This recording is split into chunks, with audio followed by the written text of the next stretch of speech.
So in today's video, I'm going to be doing a quick run through on how I organize my binder for school.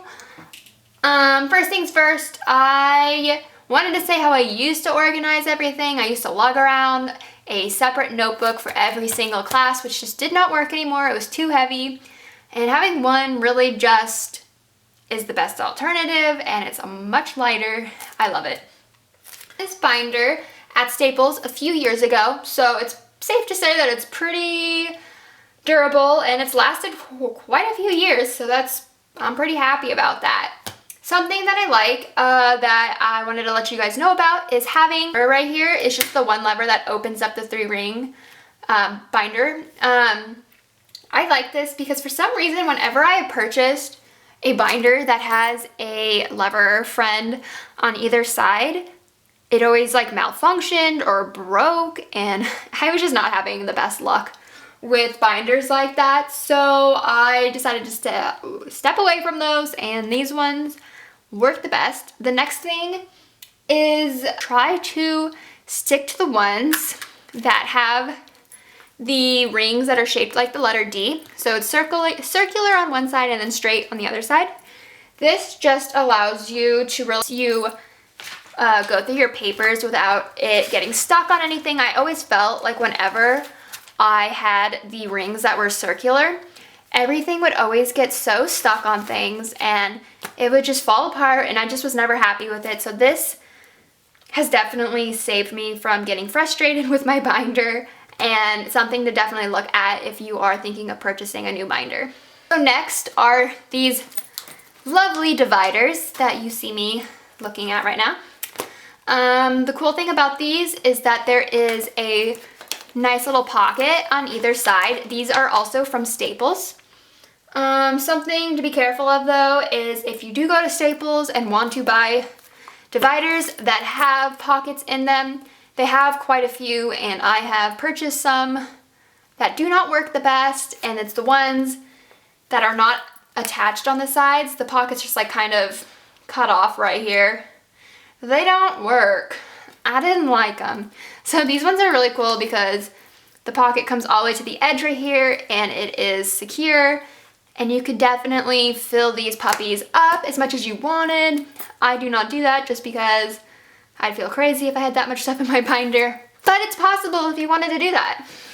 We'll be linking everything that I'm talking about, so just two things actually. So the binder and the dividers down below in the description, so if you want to buy them, you can do that. With these dividers, they come with these handy dandy name tags. You can either type and print them out, or you can also write on them like I did. The best way that I found to organize my classes was by what time they were during the day. So starting with my morning class at 9 a.m., working all the way to my 2:30 class down here at the bottom, and this just works best for me because I know what number class I'm in. So if I'm in the 3rd class, I can just go to the 3rd divider and just pull to it, and there you go. Back to the front.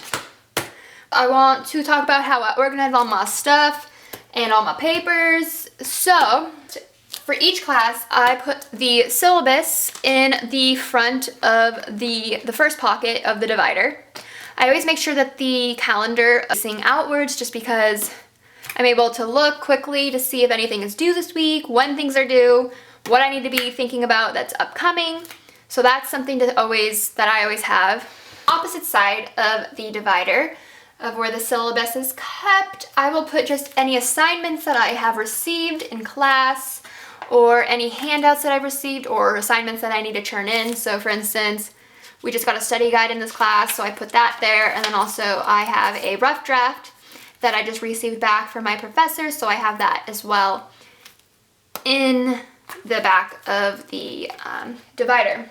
So I want to make it a point to say I try not to stuff random things into my pockets of the dividers because that can just get overwhelming and it makes you feel unorganized.